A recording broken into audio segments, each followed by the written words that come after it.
はい、こんにちは、増田です。まだ5月半ばだっていうのに、まるで、夏のような気候です。今日は山口はね。で、今日はですね、この本についてお話をしたいと思ってます。また本を書いたのかって言われるかもしれませんけども、たまたまずっと並行して編集してたものがやっと刊行したということなんですけども、私実はキッズデザイン賞という、賞をやっていまして、長いこと子どもたちにデザインがどういうふうに貢献できるかというか、デザインによって子どもたちがどうやって育っていけるかとか、そういうことをやってるわけですけども、それにですね応募してきた作品の中に、動物環境会議というのがありました。イアン・筒井という人物がいましてですね彼が1997年から、コープ3を契機にしてそれ以来ずっと活動してきていたんですけども、2015年に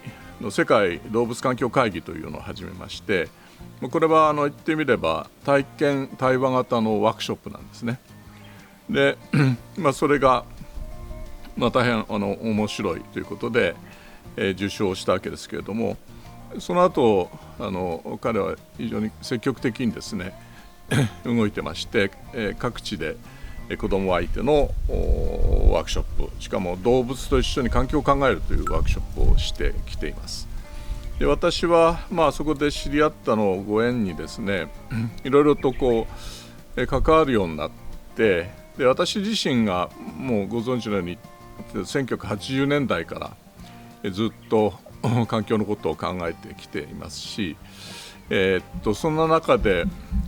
最近特に考えていったのが人間以外の生き物ですね。それは動物植物も含めてとの関係で、その中でその枠組みの中で環境というものを考えないとどうしても人は自分勝手になるわけですね。でそういうことをずっと考えていたんですけれども、2015年にご存知の SDGs というのができてでそれにある意味期待をしたんですけれども、完成年ゴールがですね2030年だっていうともうすぐ来ちゃうわけですけども、これまでの様子見てると決してうまくいってないんですね。で、それというのもやっぱりそういう決まりができればそれをうまく利用して自分たちの活動とか暮らしとかですね価値観だとかをそういう、スケールに合わせて、発表していくことで、ある種のアリバイを作っていくみたいなこと、どうしても人間っていうのは欲が強いですから起きてしまってで、ある意味みんなで決めた決まり事だから自分たちのことをある種犠牲にしてでもですね、あるいは方向転換をしてでもそれに合わせていこうという人はあんまりいないんですね。なので世の中なかなかうまくいきません。でそのことと、この動物というのは重なってですね、人間っていうのはそもそも自分勝手で自分のいいようにしてしまうということであればですね、自らを客観的に見るということはできないんですね。なので、それをするにはどうしたらいいかっていう時に一つの方法として動物っていうものに自分を置き換えてみるとですね、向こうから人間を見ることができる、これは想像力の問題ですけれども、私は決して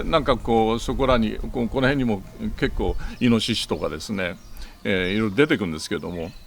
そのイノシシが人間を見てこういうふうに思ってるっていうのは本当にそうなのかなってことではないんですね。それは分かりません。でそういうことを研究している方もおられますけれども、どうもよく分かんないですね。でそうではなくて、一旦そういうふうに自分を立場を置いてみたときに人間を外から見るという、そういう疑似体験をするんですね。そうするとあいつら変なことしてんじゃないか、何考えてんだろうっていうことがいっぱいあるんじゃないかっていうことを考え始めたわけです。でそのことをですねイアンとか、話をしていて、なんかこうまとめてみようかということで何年かかかってですね、2021年にそういうことを、一冊の本にしたんですね。それが、僕ら05版と呼んでるんですけれども、いわゆる自費出版なんですが、多くの方に読んでいただいたものなんですね。でそこから、何年かかけてです、3年ぐらいになりますけれども、実際に皆さん買って読んでいただけるようなものを作りたいということで、作ったのがこのアニマル SDGs 動物たちに聞いてみたという本なんですね。でこれはもちろん日本語で最初作ってありますけれども、日本人だけじゃなくて世界中の人に、読んでもらいたいということで、ペーパーバックス版ですけどもこういうものを作りました。でこれは今通信販売で買っていただくことができますね。こんなふうに、言ってみれば SDGs という、人間が勝手に考えた約束事ですけども、それを動物になぞらえてですね、一生一生別の動物がこう考えるんですね。で例えば第一章、ですけれども、ここで登場するのはコンドルですね。でこう貧しさをなくすという、いろんな言い方ありますけれども、要はそういうことを言っている第一章ですけれども、これもですねそう言いながら、じゃあどうするんだと。で俺は少し金があると思ってる人もですね、老後のことを考えるとまだ金が足らないとかですね、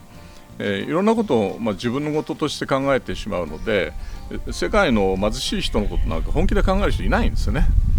でそれどころかあんなもん殺しまえみたいな話も最近多いわけで、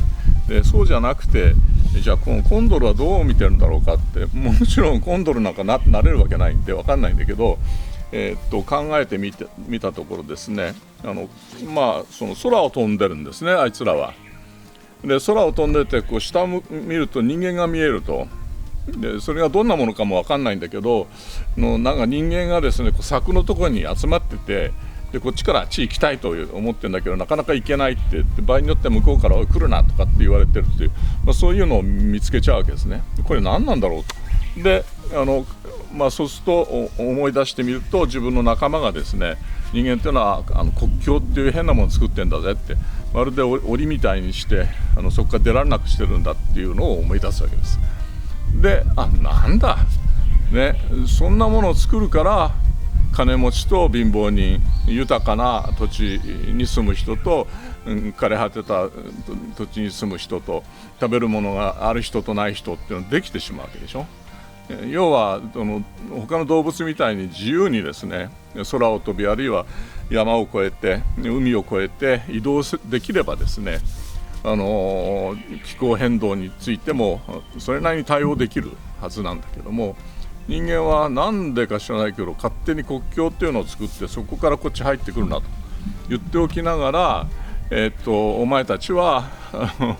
何も食べるものがなくてかわいそうだから水ぐらい分けてやろうかとかですね、そういう話になっていく。でこれはおかしいだろうということで、貧しさをなくそうと言ってるあんたたちがやってることがそもそもおかしいということを言うわけですね。でじゃあどうするんだと。でこんな話をですね子どもたちが聞くと、そうなんだって、なんかわかるかもしれないんだけど、大人がですねこの話聞くと、じゃあどうすればいいんだよお前っていうなるわけね。国境取っ払ったらどうなるんだよって、どっかの国の大統領もそう言ってて、大変なことになってるわけですけども、俺たちのもみんな取られちゃうじゃないかとかってこう言うわけですね。だから私は別にですね革命軍になって世界中の国境を取っ払おうとしてるわけじゃないんです。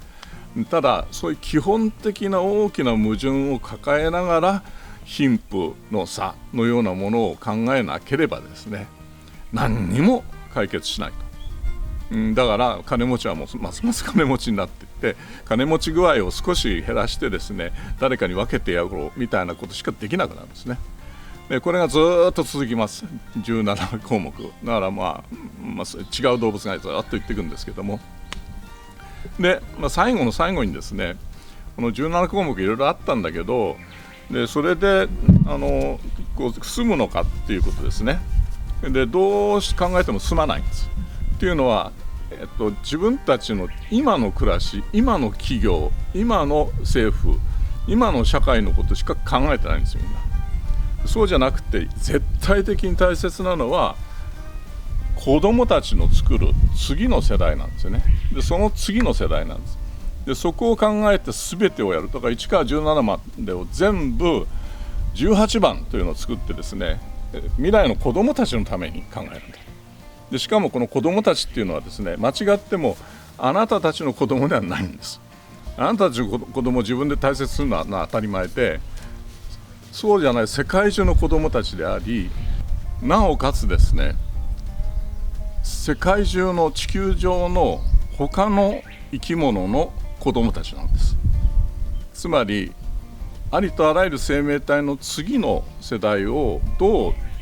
続けていくのか、つなげていくのかということを考えた上で、自分たちが今やっていることを、考え直す、あるいは改善する、あるいは努力をするということをしていくべきであって、目標をそこに設定しようということで、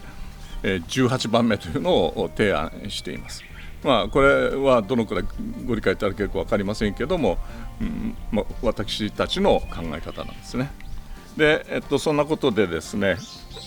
日本語版とそれから英語版がありますから、ぜひこっちは普通の本屋さんで買えますけども、こっちは、ネット通販で買ってください。そんなことを考えています。この本がきっかけになってですね、みんなで同じような視野を持って、議論ができるようになったらば、世の中は少しはまともなものになるんじゃないかなと、そんなふうに考えているわけです。はい、どうもありがとうございました。